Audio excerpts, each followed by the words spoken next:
Everywhere you go, in the city or the country, rock beds are beneath you for thousands of feet.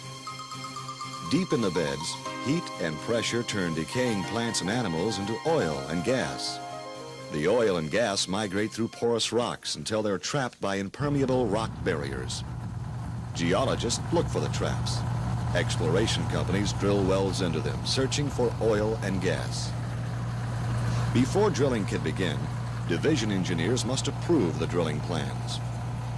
The plans include the protection of surface and underground environments. During drilling, heavy drilling mud is circulated into the well to control underground pressures. Blowout prevention equipment installed on every wellhead acts as a backup pressure control system. With it, a well can be shut in at any time. Division engineers specify the blowout prevention equipment used on each well. They witness tests to ensure the equipment is in operating order. Good well control training and widespread use of blowout prevention equipment have made California blowouts rare. About 68,000 oil and gas wells were drilled in the state from 1954 through 1980. Only 31 blowouts occurred during this time, with little environmental damage. Drilling oil wells in an urban area is a safe but sometimes noisy task. Therefore, drilling rigs are especially designed to muffle sound. At more permanent locations, drill sites are built to blend in with other structures in the area. About 26 wells will be drilled from this San Fernando Valley site. 77 wells have been drilled from inside this yellow building in Los Angeles.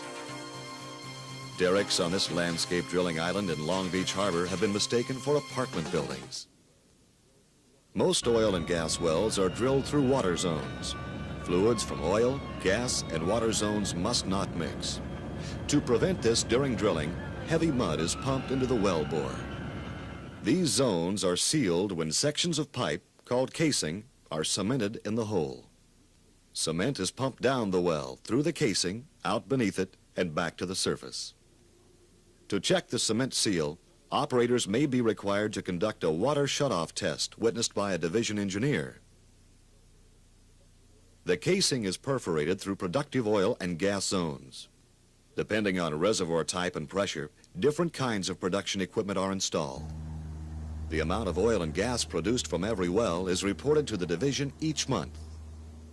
Sometimes, sumps are dug on oil and gas leases. The sumps, open depressions holding oil and water, can be dangerous to wildlife.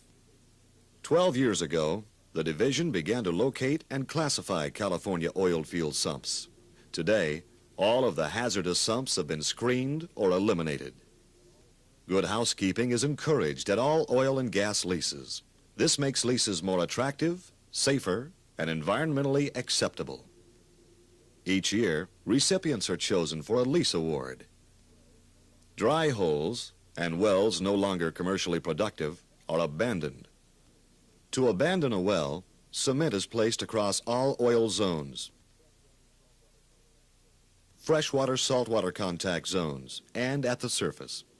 The rest of the well is filled with heavy drilling mud. Before 1915, many California wells were abandoned incorrectly. Today, when these wells are found, they are properly abandoned. Money from a special fund may be used for the work. The Division of Oil and Gas protects California's oil, gas, and geothermal resources. It encourages the wise development of these natural resources through good conservation and engineering practices.